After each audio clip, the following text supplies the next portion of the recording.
Hello दोस्तों, मैं अभिराज त्रिवेदी आप सभी का स्वागत करता हूं विकास एसटी सर्किल के यूट्यूब चैनल पर। दोस्तों, आज की क्लास में हम लोग केवीएस पीआरटी 2023 परीक्षा के संदर्भ में बाल विकास एवं शिक्षा शास्त्र का प्रैक्टिस सेट नंबर 2 हल करेंगे। तो दोस्तों, वीडियो को बिना स्किप किए हुए वीडियो के साथ अंत तक अवश्य बने रहें और चैनल को अधिक से अधिक सब्सक्राइब करें, वीडियो को लाइक ज़रूर करें और वीडियो को शेयर भी करें। दोस्तों, जैसा कि आप सभी को जानकारी होगी कि पिछले प्रैक्टिस सेट में हम लोगों ने बाल विकास एवं शिक्षा शास्त्र के 30 प्रश्नों को हल किया था। उसी क्रम को आज की क्लास में आगे बढ़ाएंगे और बचे हुए 30 प्रश्नों को हल करेंगे। तो दोस्तों, वीडियो को अंत तक अवश्य देखें। चलिए दोस्तों, शुरू करते हैं अपनी आज की क्लास को। आज का पहला क्वेश्चन है, बारीक मोटर कौशल की कठिनाई को किस रूप में जाना जाता है। बारीक मोटर कौशल की कठिनाई को किस रूप में जाना जाता है। दोस्तों, क्वेश्चन है, आप लोगों को इसका आंसर बताना है। पहला ऑप्शन है डिसलेक्सिया, अगला है डिस्ग्राफिया, अगला है डिसकैलकुलिया और अगला है डिस्प्रैक्सिया। तो दोस्तों, आप लोग समझिए, बारीक मोटर कौशल की कठिनाई को किस रूप में जाना जाता है। तो उसको दोस्तों डिस्प्रैक्सिया के रूप में जाना जाता है। ऑप्शन नंबर डी यहाँ पे बिल्कुल राइट आंसर हो जाएगा। और दोस्तों समझिए, जो डिस्प्रैक्सिया से ग्रस्त बालक होते हैं उनको लिखने एवं चित्र बनाने में कठिनाई होती है।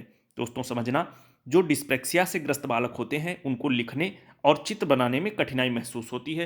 तो इस क्वेश्चन का राइट ऑप्शन क्या हो जाएगा? Option number D, dyspraxia. और दोस्तों, अगर बात कर लें डिसलेक्सिया, डिसलेक्सिया तो आप सभी परिचित होंगे। जो डिसलेक्सिया होती है वो पढ़ने संबंधी विकार होता है। डिसलेक्सिया क्या होता है? पढ़ने संबंधी विकार होता है, संबंधी विकार होता है डिसलेक्सिया। और दोस्तों, अगर बात की जाए डिस्कैलकुलिया, तो ये क्या होता है? ये अंकगणित कौशल को समझने में कठिनाई या गणितीय संबंधी विकार, या ये क्या होता है? गणितीय संबंधी विकार। ये दोस्तों तीनों आप लोगों के लिए बहुत इंपॉर्टेंट है, जो डिसलेक्सिया, डिस्कैलकुलिया और डिस्ग्राफिया लिखा है। और अगर बात की जाए डिस्ग्राफिया की, तो दोस्तों डिस्ग्राफिया ये लेखन विकार से संबंधित है। डिस्ग्राफिया किससे है? लेखन विकार से संबंधित है, लेखन विकार से। तो दोस्तों, क्वेश्चन क्या था? क्वेश्चन नंबर 71 था कि बारीक मोटर कौशल, बारीक मोटर कौशल जो मोटर कौशल होता है, इससे कठिनाई को किस रूप में जाना जाता है। तो इसको डिस्प्रेक्सिया के रूप में जाना जाता है। ऑप्शन नंबर डी इस क्वेश्चन का बिल्कुल राइट आंसर हो जाएगा। आगे बढ़ते हैं। अगला क्वेश्चन है कुपोषण के प्रभाव के बारे में निम्न में से कौन सा कथन सत्य नहीं है। ध्यान देना दोस्तों, नहीं है पूछा है। क्वेश्चन क्या है कि कुपोषण के प्रभाव के बारे में निम्नलिखित में से कौन सा कथन सत्य नहीं है। देखेंगे, पहला ऑप्शन लिखा है जीवन के बाद के वर्षों में यह मस्तिष्क की कोशिकाओं को प्रभावित करता है। यह अगला ऑप्शन है। यह बालकों की सीखने की योग्यताओं को प्रभावित करता है। यह अगला ऑप्शन है। बालक निराश एवं आशंकित हो रहते हैं। या अगला ऑप्शन है, यह कद को प्रभावित करता है। तो दोस्तों, कुपोषण के प्रभाव के बारे में निम्नलिखित में से कौन सा कथन सत्य नहीं है। तो क्वेश्चन नंबर 72 का राइट ऑप्शन क्या हो जाएगा? ऑप्शन नंबर ए, जीवन के बाद के वर्षों में यह मस्तिष्क की कोशिकाओं को प्रभावित करता है। दोस्तों, यह कुपोषण के का प्रभाव नहीं होगा, ध्यान रखना।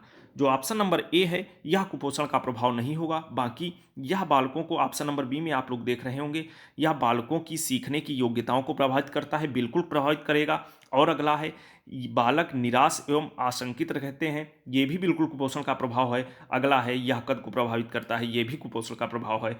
लेकिन यहाँ से हमसे निगेटिव बात पूछी गई थी, तो ये जीवन के बाद के वर्षों में यह मस्तिष्क की कोशिकाओं को प्रभावित करता है, ऐसा कोई कुपोषण का प्रभाव नहीं होता है। तो क्वेश्चन नंबर 72 का राइट आंसर क्या हो जाएगा? ऑप्शन नंबर एक। आगे बढ़ते हैं। अगला क्वेश्चन है क्वेश्चन नंबर 73। क्वेश्चन नंबर 73 है, असंगठित घर से आने वाला बच्चा सबसे अधिक कठिनाई का अनुभव करेगा।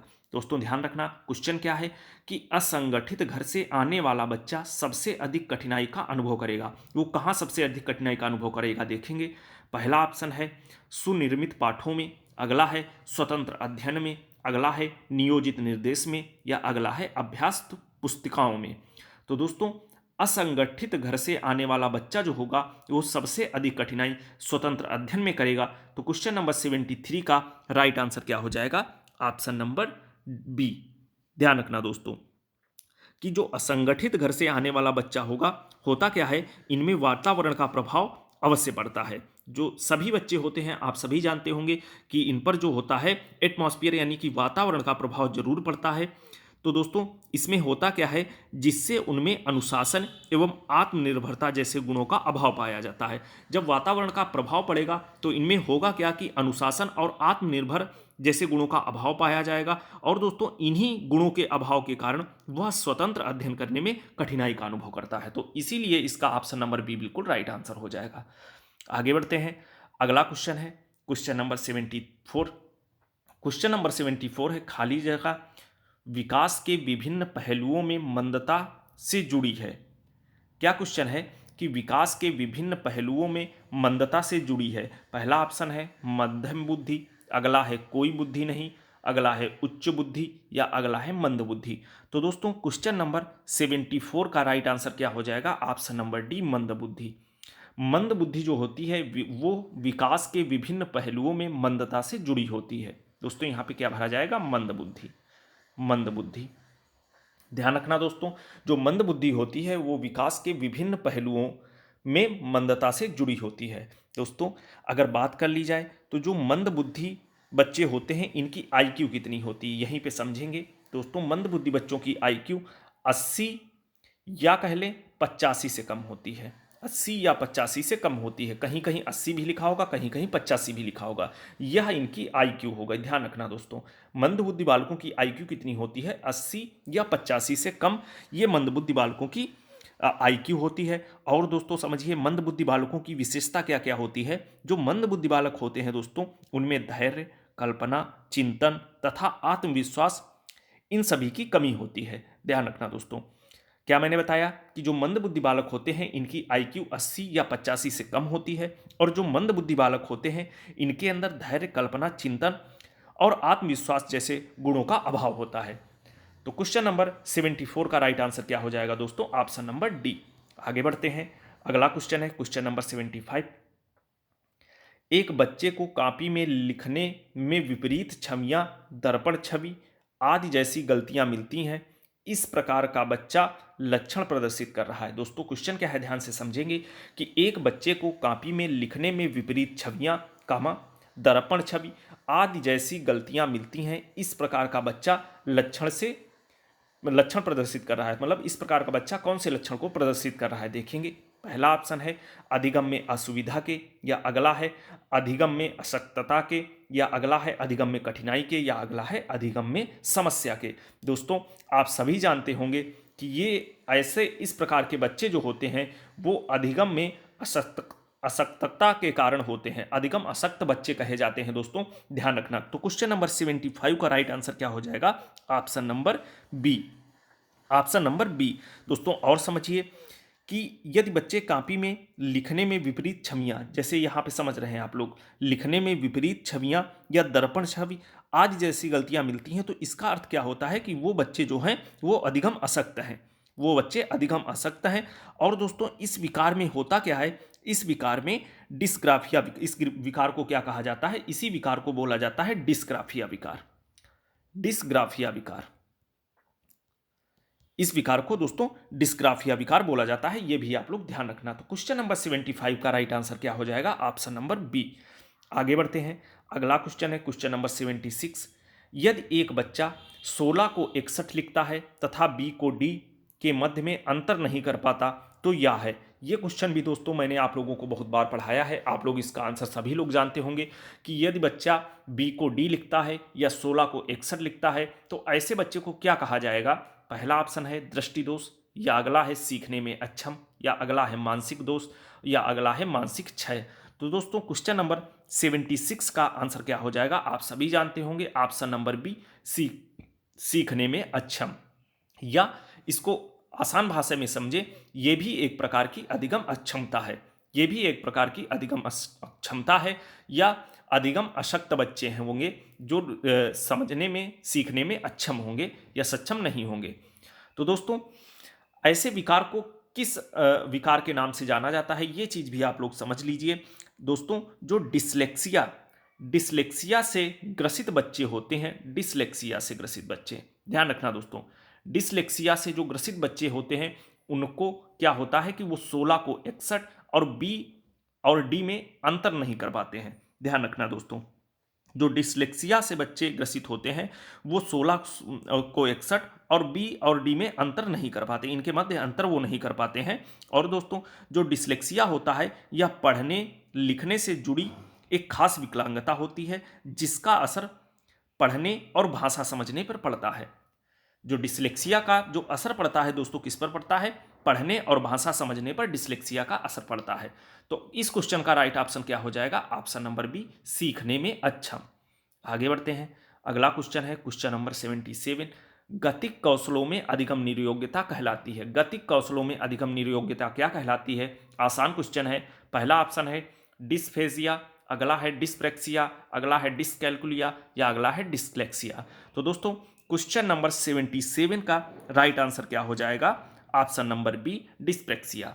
गतिक कौशल संबंधी निर्योग्यता जो है वो डिस्प्रेक्सिया कहलाती है। दोस्तों ध्यान रखना क्वेश्चन नंबर 77 का राइट ऑप्शन क्या हो जाएगा? Option number B. और अगर डिस्कैलकुलिया की बात कर ली जाए, जैसा कि मैंने अभी पहले क्वेश्चन में बताया है, यह गणित संबंधी विकार होता है, गणितीय विकार या इसको बोलते हैं गणितीय विकार। और जो डिसलेक्सिया होती है ये भी मैंने अभी पीछे वाले क्वेश्चन में दोस्तों आप लोगों को बताया, यह पढ़ने संबंधी अक्षमता होती है। ये पठन विकार से संबंधित अक्षमता है, पठन विकार से संबंधित अक्षमता होती है।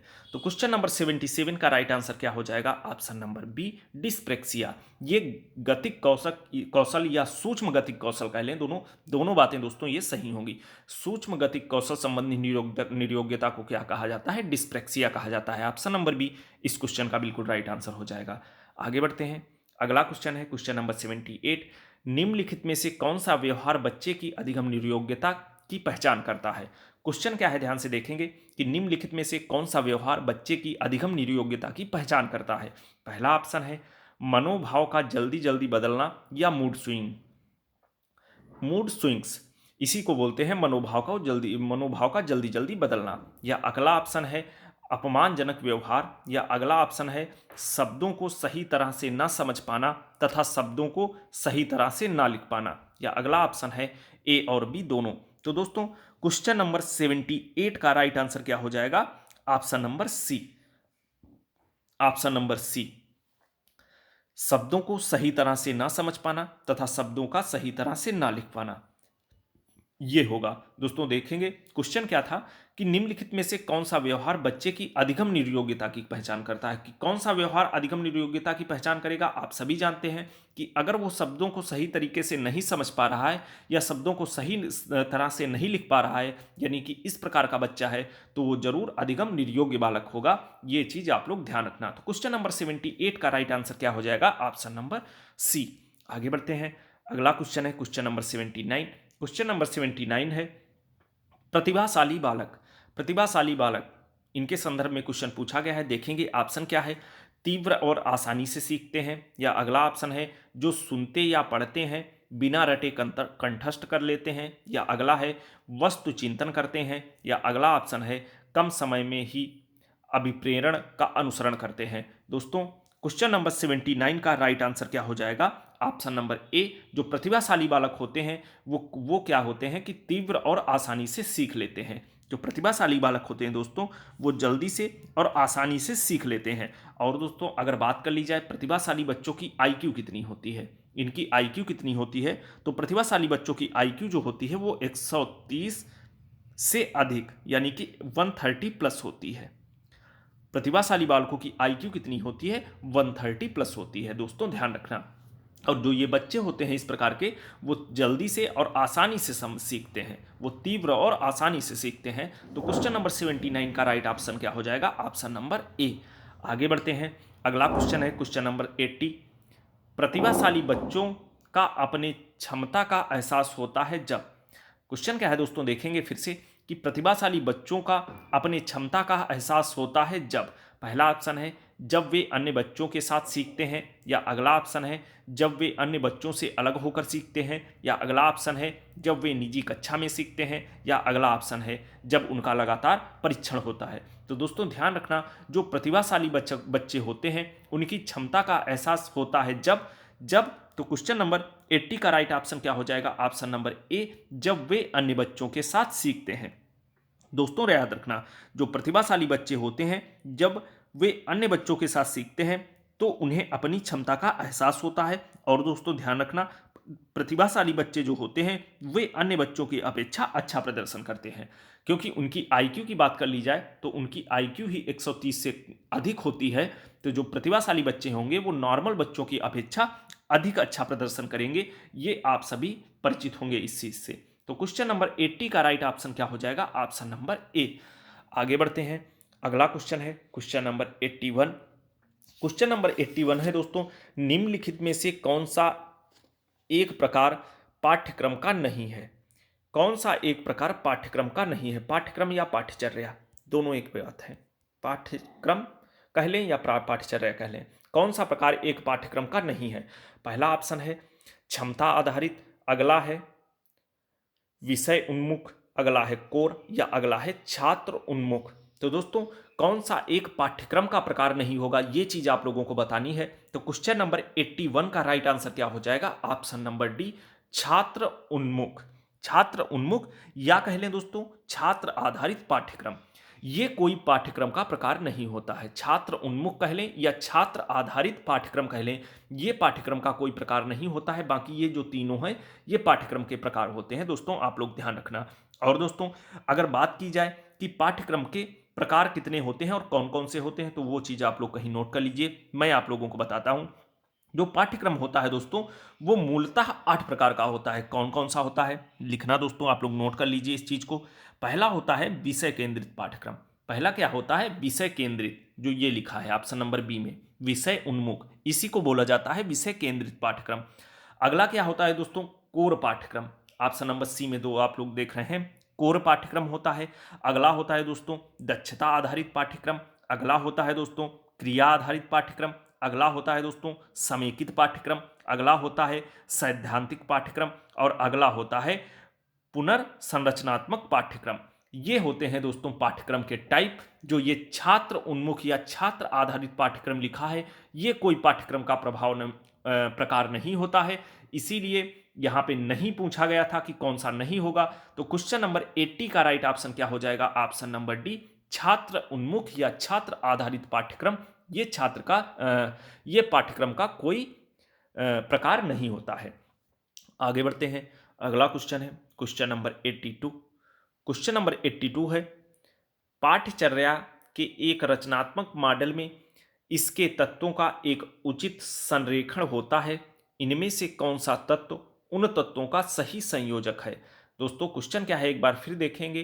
पाठ्यचर्या के एक रचनात्मक मॉडल में इसके तत्वों का एक उचित संरेखण होता है, इनमें से कौन सा तत्व उन तत्वों का सही संयोजन है? देखेंगे पहला ऑप्शन है शिक्षण विधियां या कौशल विकार। अगला है आकलन रणनीतियां।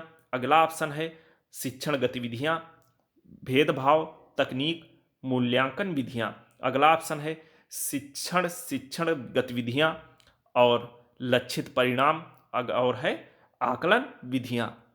और अगला ऑप्शन है शिक्षण सामग्री, और अगला है शिक्षण गतिविधियां और शिक्षण पर्यावरण। तो दोस्तों क्वेश्चन नंबर 82 का राइट ऑप्शन क्या हो जाएगा? Option number D. Option number D, शिक्षण सामग्री और शिक्षण गतिविधियां और शिक्षण पर्यावरण, ये इसका राइट ऑप्शन होगा, ऑप्शन नंबर डी। आगे बढ़ते हैं, अगला क्वेश्चन है क्वेश्चन नंबर 83। क्वेश्चन नंबर 83 है शून्य पाठ्यक्रम क्या है? शून्य पाठ्यक्रम क्या होता है दोस्तों, आप लोगों को बताना है। पहला ऑप्शन है पाठ्यक्रम जिसे शून्य उद्देश्य है। अगला है पाठ्यक्रम जिसमें शून्य उद्देश्य है। अगला ऑप्शन है पाठ्यक्रम जो छात्र नहीं सीखते हैं। अगला ऑप्शन है पाठ्यक्रम जो शून्य विधियों का उपयोग करता है। या अगला ऑप्शन है पाठ्यक्रम जो शिक्षक नहीं सिखाते हैं। तो दोस्तों क्वेश्चन नंबर 83 का राइट आंसर क्या हो जाएगा? ऑप्शन नंबर डी, वह पाठ्यक्रम जो शिक्षक नहीं सिखाते हैं उसे शून्य पाठ्यक्रम बोला जाता है। तो क्वेश्चन नंबर 83 का राइट ऑप्शन क्या हो जाएगा? Option number D. दोस्तों शून्य पाठ्यक्रम कौन होता है? वह पाठ्यक्रम जिसको शिक्षक नहीं सिखाते हैं उसे शून्य पाठ्यक्रम बोला जाता है। और दोस्तों अगर पाठ्यक्रम के प्रकार की बात कर ली जाए तो पाठ्यक्रम के प्रकार कितने होते हैं? 3। पाठ्यक्रम के प्रकार कितने होते हैं? 3। पहला होता है स्पष्ट वर्णित पाठ्यक्रम। जो पहला प्रकार होता है इसका वो होता है स्पष्ट वर्णित वर्णित पाठ्यक्रम। पहला कौन सा होता है? स्पष्ट वर्णित पाठ्यक्रम। दूसरा होता है दोस्तों, दूसरा कौन सा होता है? अंतर्निहित पाठ्यक्रम। दूसरा होता है अंतर्निहित पाठ्यक्रम। और तीसरा कौन सा होता है? तीसरा यही वाला होता है दोस्तों, शून्य पाठ्यक्रम। तीसरा होता है शून्य पाठ्यक्रम। ध्यान रखना दोस्तों। तो दोस्तों शून्य पाठ्यक्रम कौन सा होता है? शून्य पाठ्यक्रम वह होता है जो शिक्षक नहीं सिखाते हैं उसे शून्य पाठ्यक्रम बोला जाता है। और दोस्तों अगर पाठ्यक्रम के प्रकार की बात कर ली जाए तो पाठ्यक्रम के प्रकार होते हैं तीन। कौन कौन से? पहला जैसा कि मैंने बताया स्पष्ट वर्णित पाठ्यक्रम, पहला स्पष्ट वर्णित पाठ्यक्रम। दूसरा होता है अंतर्निहित पाठ्यक्रम और अगला होता है शून्य पाठ्यक्रम।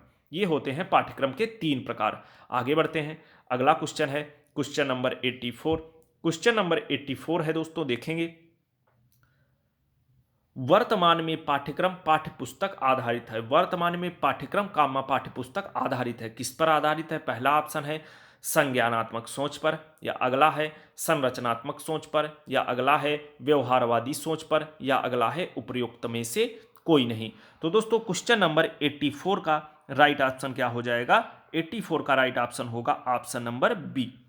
ऑप्शन नंबर बी, संरचनात्मक सोच पर। दोस्तों ध्यान रखना, जो वर्तमान पाठ्यक्रम या पाठ्य पुस्तक है ये संरचनात्मक सोच पर आधारित होता है। दोस्तों ये चीज याद रखना। और दोस्तों अगर बात की जाए संरचनात्मक सोच जो होती है इसका उद्देश्य क्या होता है? संरचनात्मक सोच मीन्स क्या होता है? जो पाठ्यक्रम तैयार किया जाए वो रचनात्मक एवं सृजनात्मक शक्तियों का विकास करे, ऐसा पाठ्यक्रम तैयार किया जाए। और दोस्तों आप सभी को पता होगा कि जो एनसीएफ 2005 है, एनसीएफ 2005 है, ये भी रचनावाद पर आधारित है।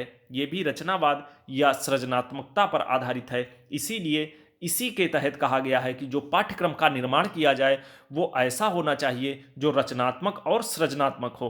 तो इसीलिए दोस्तों क्वेश्चन नंबर 84 का राइट ऑप्शन क्या हो जाएगा? ऑप्शन नंबर बी, संरचनात्मक सोच पर आधारित होना चाहिए पाठ्यक्रम।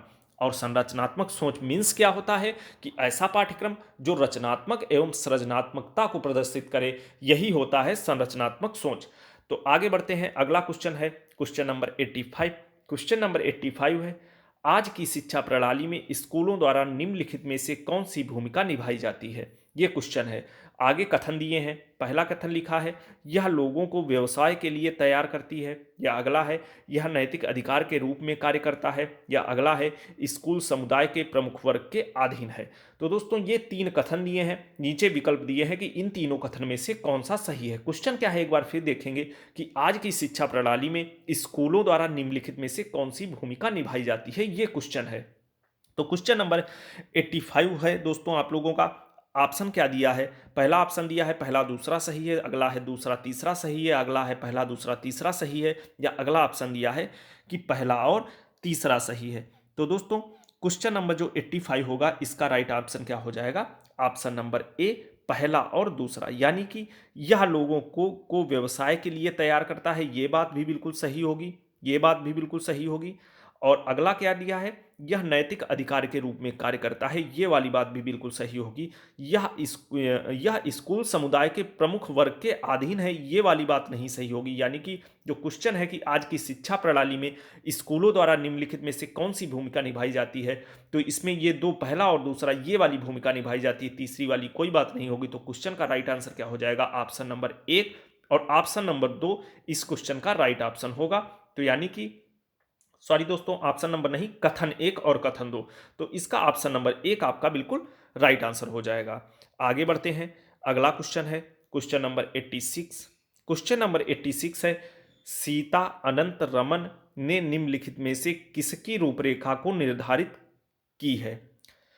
क्वेश्चन क्या है दोस्तों? सीता अनंत रमन ने निम्नलिखित में से किसकी रूपरेखा को निर्धारित किया है? पहला है महिला शिक्षा, अगला है प्रौढ़ शिक्षा, अगला है स्कूल शिक्षा, या अगला है कॉलेज शिक्षा।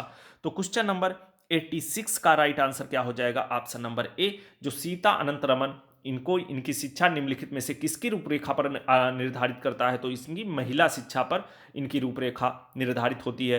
तो ऑप्शन नंबर ए 86 का राइट ऑप्शन हो जाएगा। आगे बढ़ते हैं।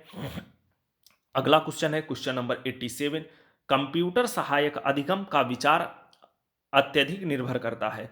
क्वेश्चन क्या है दोस्तों, जो कंप्यूटर सहायक अधिगम है इसका विचार अत्यधिक किस आयोग पर निर्भर करता है, ये चीज आप लोगों को बतानी है। पहला ऑप्शन है कोठारी आयोग, अगला है विश्वनाथन आयोग, अगला है विश्वविद्यालय अनुदान आयोग, या अगला है ज्ञान कमीशन। तो दोस्तों ध्यान रखना, जो कंप्यूटर सहायक अधिगम का विचार है ये अत्यधिक किस पर निर्भर करता है, ये दोस्तों अत्यधिक जो है ये कोठारी आयोग पर निर्भर करता है।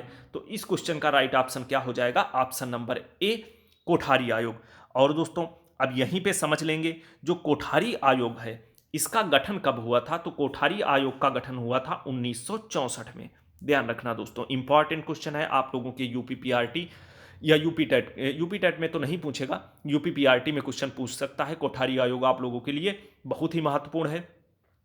तो दोस्तों जो कोठारी आयोग का गठन हुआ था ये 1964 ईस्वी में किया गया था, और इसके अध्यक्ष कौन थे, तो इसके अध्यक्ष थे डॉक्टर डीएस कोठारी।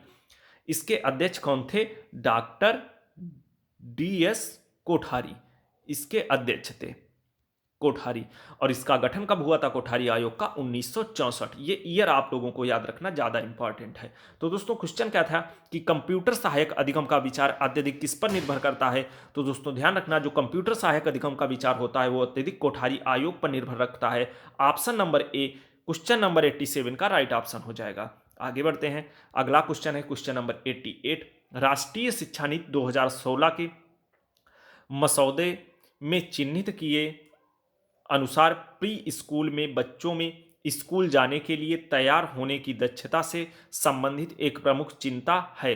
कौन सी चिंता है, पहला ऑप्शन है भावनात्मक क्षेत्र की तैयारी दक्षता, भावनात्मक क्षेत्र में तैयारी दक्षता, अगला है सौंदर्य क्षेत्र में तैयारी दक्षता, अगला है भौतिक क्षेत्र में तैयारी दक्षता, और अगला है संज्ञानात्मक क्षेत्र में तैयारी दक्षता। तो दोस्तों क्वेश्चन नंबर 88 का राइट ऑप्शन क्या हो जाएगा, ऑप्शन नंबर डी, संज्ञानात्मक क्षेत्र में तैयारी दक्षता। जो दोस्तों राष्ट्रीय शिक्षा नीति 2016, इसमें प्री प्राइमरी के बच्चों को स्कूल जाने के लिए तैयार होने की दक्षता से संबंधित एक प्रमुख चिंता क्या है कि इनमें संज्ञानात्मक क्षेत्र की तैयारी दक्षता, यही एक इनका चिंता का विषय है। तो क्वेश्चन नंबर 88 का राइट ऑप्शन क्या हो जाएगा, ऑप्शन नंबर डी। आगे बढ़ते हैं, अगला क्वेश्चन है क्वेश्चन नंबर 89।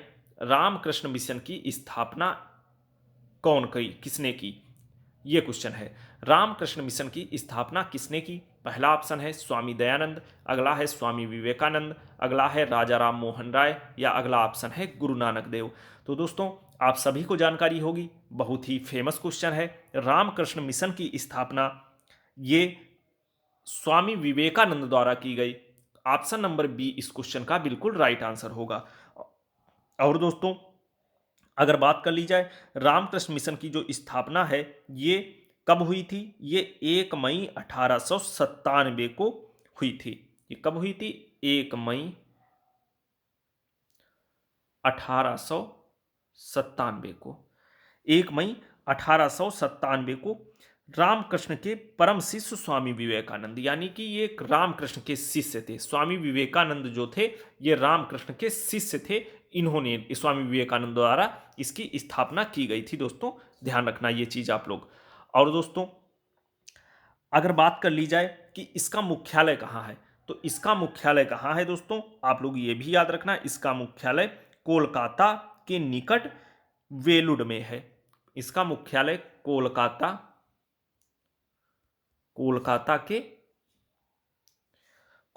के बेलुड में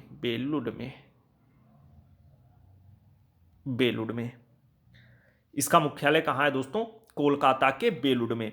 और दोस्तों अगर बात की जाए रामकृष्ण मिशन का ध्येय वाक्य क्या था, यह भी आप लोगों के लिए मोस्ट इंपॉर्टेंट है।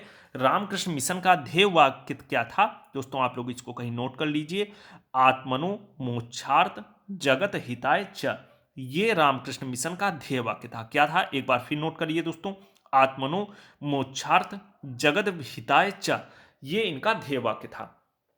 तो क्वेश्चन क्या था, रामकृष्ण मिशन की स्थापना स्वामी विवेकानंद द्वारा की गई। क्वेश्चन नंबर 89 का राइट ऑप्शन क्या हो जाएगा, ऑप्शन नंबर बी। आगे बढ़ते हैं, अगला क्वेश्चन है क्वेश्चन नंबर 19। प्राचीन काल में औपचारिक शिक्षा का स्वरूप था? प्राचीन काल में औपचारिक शिक्षा का स्वरूप क्या था, ये चीज़ आप लोगों को बतानी है। पहला ऑप्शन है धार्मिक संस्कार, या अगला है युद्ध कौशलों का ज्ञान, या अगला है मानवीय मूल्यों का संप्रेषण, या अगला है उपर्युक्त सभी। तो दोस्तों प्राचीन काल में औपचारिक शिक्षा का स्वरूप ये तीनों ही था। ऑप्शन नंबर डी इस क्वेश्चन का बिल्कुल राइट आंसर होगा। यानी कि जो प्राचीन काल में औपचारिक शिक्षा थी वो धार्मिक संस्कार और युद्ध कौशलों का ज्ञान और मानवीय मूल्यों का संप्रेषण, ये तीनों चीजें सिखाई जाती थी। तो इसका राइट ऑप्शन क्या हो जाएगा? ऑप्शन नंबर डी, उपर्युक्त सभी। आगे बढ़ते हैं। अगला क्वेश्चन है क्वेश्चन नंबर 91। निम्नलिखित में से कौन सा समुदाय को शामिल करने का एक तरीका हो सकता है? कौन सा समुदाय को शामिल करने का एक तरीका हो सकता है? देखेंगे, पहला कथन दिया है समुदाय के प्रतिनिधियों द्वारा उपस्थित की निगरानी करना।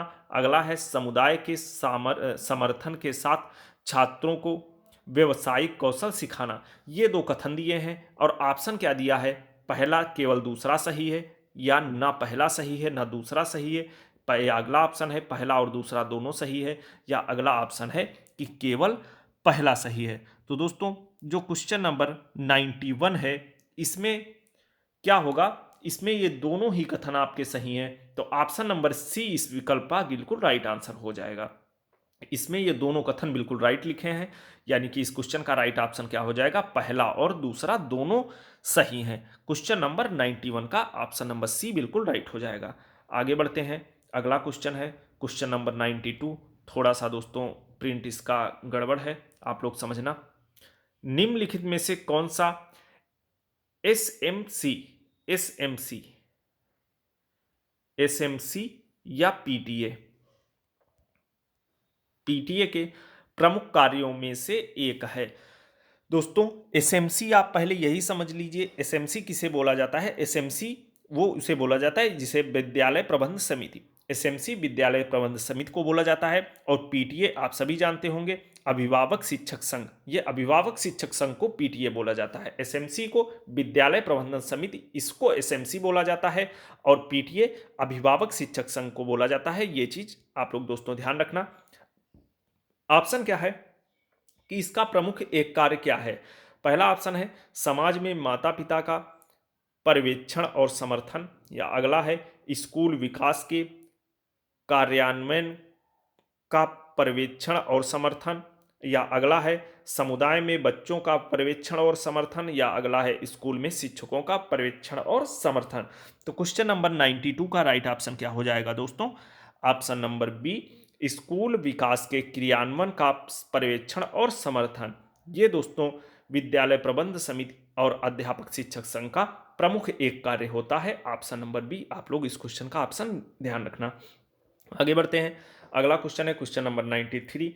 निम्नलिखित में से सभी स्कूल प्रशासन में एक शिक्षक की जिम्मेदारियां हैं सिवाय, यानी कि निम्नलिखित में से सभी स्कूल प्रशासन में एक शिक्षक की जिम्मेदारियां हैं, मतलब क्या है कि कोई तीन ऑप्शन ऐसे होंगे जो स्कूल प्रशासन में एक शिक्षक की जिम्मेदारियां होंगी सिवाय, यानी कि एक ऐसा होगा ऑप्शन जो नहीं होगा, यानी कि निगेटिव वाला आपको ऑप्शन यहाँ पे बताना है। पहला ऑप्शन है आत्म विकास के लिए वित्तीय लाभ सुनिश्चित करने के, या अगला है अन्य सदस्यों के साथ संचार परामर्श और सह संचालन करने के, या अगला है स्कूल असेंबली में भाग लेने के, या अगला है कर्मचारियों समूहों या अन्य बैठकों में भाग लेने के। तो क्वेश्चन नंबर 93 का राइट ऑप्शन क्या हो जाएगा? ऑप्शन नंबर ए, आत्म विकास के लिए वित्तीय लाभ सुनिश्चित करने के।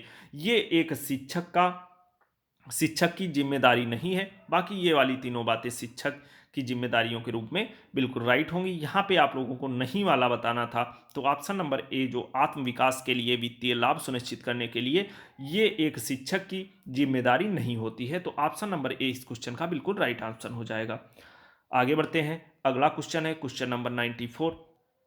क्वेश्चन नंबर 94 है पर्यवेक्षक का मूल्य उद्देश्य है। पर्यवेक्षक का मूल्य उद्देश्य क्या होता है, ये चीज आप लोगों को बतानी है। पहला ऑप्शन है बच्चों के प्रति अध्यापकों की समझ को सुधारने में उनकी सहायता करना, या अगला ऑप्शन है बच्चों के साथ बर्ताव करने में अध्यापकों को कुशल बनाने में उनकी सहायता करना, या अगला ऑप्शन है बच्चों द्वारा अधिक प्रभावित रूप से सीखने में उनकी सहायता करना, या अगला ऑप्शन है उनकी अध्यापन तकनीकी को सुधारने में अध्यापकों की सहायता करना।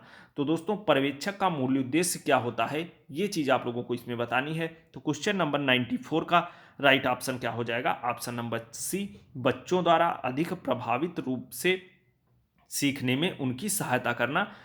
ऑप्शन नंबर सी इस क्वेश्चन का बिल्कुल राइट आंसर हो जाएगा। आगे बढ़ते हैं, अगला क्वेश्चन है क्वेश्चन नंबर 95। क्वेश्चन नंबर 95 है, स्कूल में शिक्षा के दर्जे का अत्यंत महत्वपूर्ण मापक क्या होता है? स्कूल में शिक्षा के दर्जे का अत्यंत महत्वपूर्ण मापक क्या होता है, ये चीज़ आप लोगों को बतानी है। पहला ऑप्शन है स्कूल की आधार तंत्रीय सुविधाएं, या अगला है क्लासरूम पद्धति, या अगला है पाठ्य पुस्तकें और पढ़ाई ज्ञान उत्पादन, या अगला है विद्यार्थियों का उपलब्धि स्तर। तो दोस्तों स्कूल में शिक्षा के दर्जे का महत्वपूर्ण मापन क्या होता है? तो क्वेश्चन नंबर 94 का 95 का राइट ऑप्शन क्या हो जाएगा? ऑप्शन नंबर डी, विद्यार्थियों का उपलब्धि स्तर। दोस्तों हर एक स्कूल का या हर एक टीचर का यही दायित्व होना चाहिए कि बालक के हर पक्ष का विकास हो, यानी कि बालक का सर्वांगीण विकास हो, और जो बालकों का उपलब्धि स्तर होता है ये कितना है, और हर एक टीचर को या हर एक विद्यालय को यही चाहिए कि वे सभी बच्चों का विकास करें, कि बच्चे की प्रगति कितनी हो रही है, बच्चे का नियमित आकलन करना चाहिए, नियमित मूल्यांकन हो, हर एक चीज़ बच्चे के अकॉर्डिंग होनी चाहिए, और जो स्कूल का वातावरण होना चाहिए ये एकदम अच्छा होना चाहिए बच्चों के अनुरूप। तो दोस्तों क्वेश्चन नंबर 95 का राइट ऑप्शन हो जाएगा ऑप्शन नंबर डी। सॉरी दोस्तों, आगे बढ़ते हैं, अगला क्वेश्चन है क्वेश्चन नंबर 96। क्वेश्चन नंबर 96 है, किसी परीक्षण की वैधता तथा विश्वसतना विश्वसता के संदर्भ में निम्नलिखित में से कौन सा कथन सर्वाधिक सही है? पहला ऑप्शन है जब तक कोई परीक्षण वस्तुनिष्ठ नहीं होता वह वैध नहीं हो सकता, या अगला ऑप्शन है यदि कोई परीक्षण वैध नहीं है तो वह विश्वसनीय भी नहीं होगा, या अगला ऑप्शन है कोई परीक्षण यदि मानकीकृत नहीं होता है तो वह विश्वसनीय भी नहीं होगा, या अगला ऑप्शन है जब कोई परीक्षण विश्वसनीय नहीं होगा तो वह वैध नहीं होगा। तो क्वेश्चन नंबर 96 का राइट ऑप्शन क्या हो जाएगा? Option number D. ये बात बिल्कुल सही है, आप लोगों ने दोस्तों पढ़ रखा है कि जब तक कोई परीक्षण जो होगा वो विश्वसनीय नहीं होगा तब तक वह वैध नहीं हो सकता। वैध क्या मतलब वैध नहीं होगा। तो ऑप्शन नंबर डी इस क्वेश्चन का बिल्कुल राइट ऑप्शन हो जाएगा। आगे बढ़ते हैं, अगला क्वेश्चन है क्वेश्चन नंबर 97।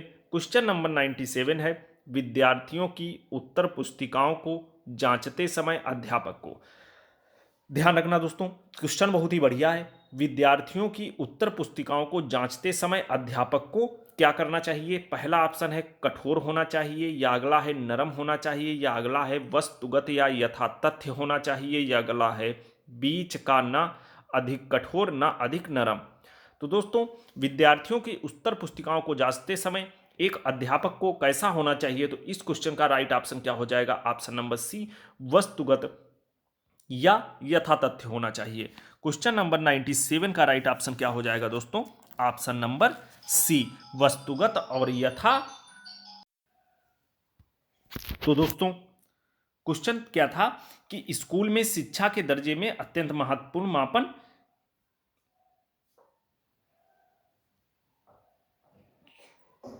ये था दोस्तों क्वेश्चन नंबर 97, यानी कि विद्यार्थियों की उत्तर पुस्तिकाओं को जांचते समय अध्यापक को कैसा होना चाहिए? तो इसका राइट ऑप्शन क्या हो जाएगा? ऑप्शन नंबर सी, वस्तुगत या यथातथ्य होना चाहिए। दोस्तों ध्यान रखना कि जब एक अध्यापक विद्यार्थियों की उत्तर पुस्तिकाओं को जांच रहा हो तो उसे क्या होना चाहिए? वस्तुगत या यथा तथ्य होना चाहिए। दोस्तों समझिए, उन्हें किसी भी प्रकार का पूर्वाग्रह से प्रभावित हुए बिना उत्तर पुस्तिकाओं में लिखे गए यथातथ्य के आधार पर ही आकलन करना चाहिए, यही एक शिक्षक का दायित्व होना चाहिए।